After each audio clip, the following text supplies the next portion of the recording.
大家今日食咩啊？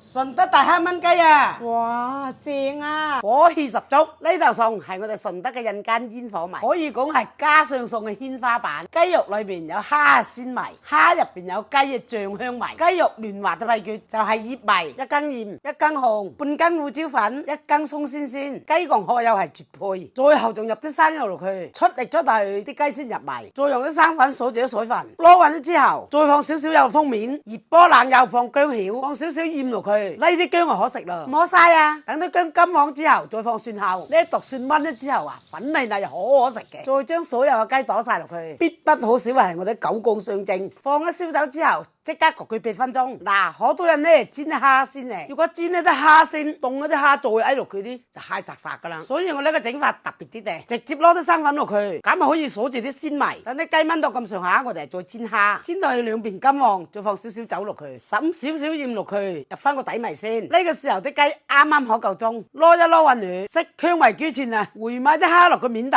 再焗佢1-2分鐘，等啲蝦鮮味滲落啲雞度，而且啲蝦係啱啱好熟，都仲係爽滑彈牙嘅。喺度呢度，如果你中意七姨嘅視頻，你就點讚關注支持下七姨啦，多謝點讚。